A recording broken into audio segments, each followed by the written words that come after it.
بسم الله الرحمن الرحيم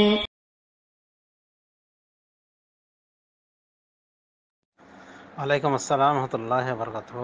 রয়েছে 719 ভাই, আপনি জানতে চেয়েছেন একই সাথে কোরবানি এবং আকিকা দেওয়া একটি পশু দিয়ে এটা বৈধ আছে কি নয়। অর্থাৎ গরুতে বা উটে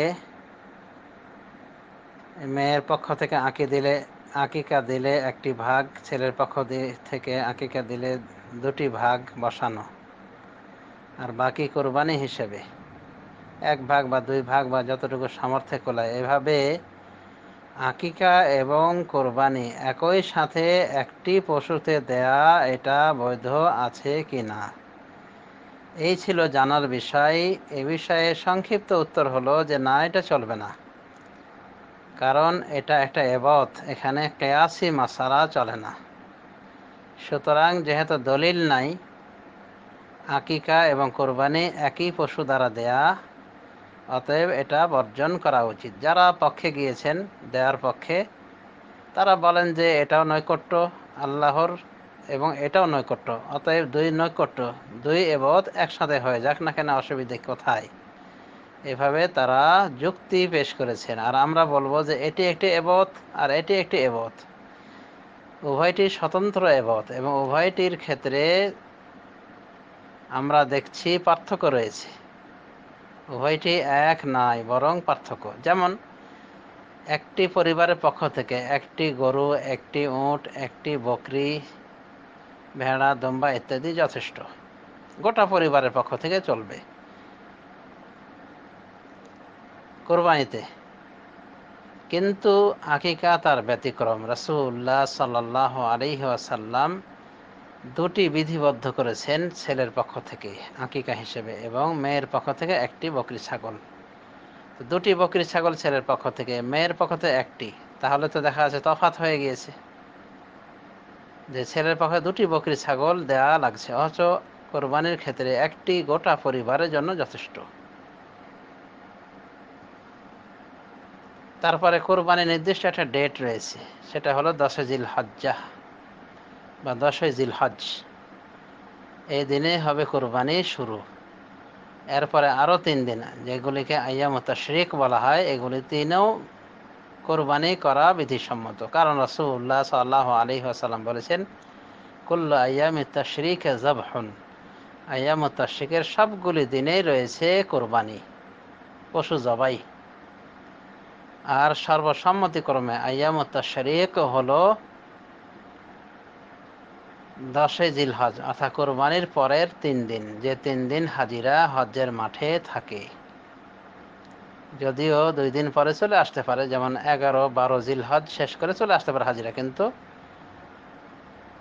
13 জিলহজ পর্যন্ত হলো লাস্ট ডেট। তো রাসূলুল্লাহ সাল্লাল্লাহু আলাইহি ওয়াসাল্লাম বলেছেন যে তাশরিকের এই দিনগুলি প্রত্যেক দিনেই রয়েছে পশু জবাই, অর্থাৎ কোরবানি। মুসনাদ আহমদ, ইবনে হিব্বান প্রভৃতির হাদিস, হাদিসটি বিশুদ্ধ। সুতরাং কোরবানির একটা মেয়াদ, সময়সীমা রয়েছে, যার পরে আর কোরবানি হয় না। পক্ষান্তরে আকিকার বিষয়ে এমন কিছু নেই, আকিকা জিলহজ্জে দিতে হবে, জিলহজ্জের 10 তারিখে বা তার পরবর্তী আরও 3 দিনের ভিতরে দিতে হবে, এমন কথা নাই। বরং সহিহ হাদিস থেকে আমরা জানতে পারি, তিরমিজি, ইবনে মাজা, আবু দাউদ প্রভৃতি হাদিস থেকে আমরা জানতে পারি যে 7 দিনের দিনে আকিকা দেওয়া হলো সুন্নাহ, এই দিনে দেওয়াটা উত্তম। এই দিনে আকিকা দেওয়া অর্থাৎ পশু জবাই করা, বাচ্চার মাথার লোম কামিয়ে ফেলা, অনুরূপভাবে বাচ্চার সুন্দর একটা নাম রাখা, এগুলি এই দিনে সুন্নাহ। সুতরাং আকিকা এবং কোরবানিতে পার্থক্য হয়ে গিয়েছে।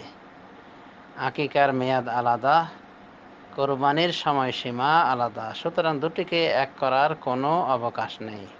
তাছাড়া রাসূলুল্লাহ সাল্লাল্লাহু আলাইহি ওয়াসাল্লাম বলেছেন, মান আমিলা আমালান লাইসা আলাইহি আমরুনা ফাহুয়া রাদ্দুন, যে ব্যক্তি এমন আমল করবে যে আমলের ক্ষেত্রে আমার নির্দেশনা নেই, আমার আদেশ নেই, ফাহুয়া রাদ্দুন, সেটাই প্রত্যাখ্যাত।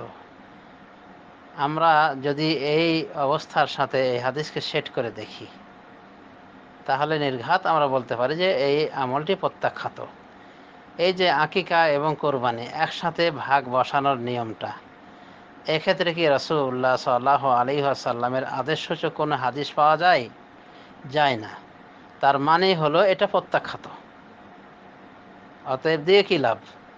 সুতরাং কিছু আলেম ওলামা পক্ষে গেলেও আরও বেশ কিছু আলেম ওলামা বিপক্ষে গিয়েছেন এবং তাদের মতটাই বলিষ্ঠ। সুতরাং এভাবে আকিকা এবং কোরবানি ভাগ বসছে একটি পশুতে, এভাবে দুটি এবাদত করা বলা যেতে পারে বিতর্কিত, এবং যে এমনটি করবে তার এই এবাদত গ্রহণ হবে কি হবে না যথেষ্ট সন্দেহ রয়েছে। অতএব এই তরিকা, এই নিয়ম বর্জন করাই নিরাপদ। আরেকটি বিষয়ে জানতে চাওয়া হয়েছে এই দিনী ভাইয়ের পক্ষ থেকে, যে আকিকা দাতা বাপ বা মা, তাদের আকিকা যদি না দেয়া হয়ে থাকে, অর্থাৎ তাদের বাপ মা আকিকা যদি না দেয়, তাহলে কি তাদের সন্তানে তারা আকিকা দিতে পারবে কি পারবে না? কিছু কিছু লোক বলে থাকে যে পারবে না, আগে নিজের বাপ মার আকিকা থাকতে হবে, তারপর সন্তানে আকিকা দিতে পারবে। এটা সমস্ত কুসংস্কার এবং জাহেলদের ফতোয়া। এগুলি হলো নিরক্ষরদের ফতোয়া। জাহেল মূর্খ, লেখা নাই পড়া নাই, ফতোয়াতে 16 আনা। এরকম রাস্তাঘাটের মানুষের ফতোয়া, এটা আলেমের কোনো ফতোয়া নাই। বাপ মার আকিকা দেওয়ার দায়িত্ব ছিল তার বাপ মার ওপরে, তাদের বাপ মার ওপরে। কাজেই তাদের আকিকা দেয়া হয়নি তাদের বাপ মার পক্ষ থেকে, তাই তারা নিজেদের ছেলের আকিকা দিতে পারবে না, এমন কথা সঠিক নয়, বরং কুসংস্কার। আল্লাহ রাব্বুল আলামিন আমাদের সবাইকে হেদায়েত দান করুন, সঠিক বোঝা তৌফিক দিন। আমিন।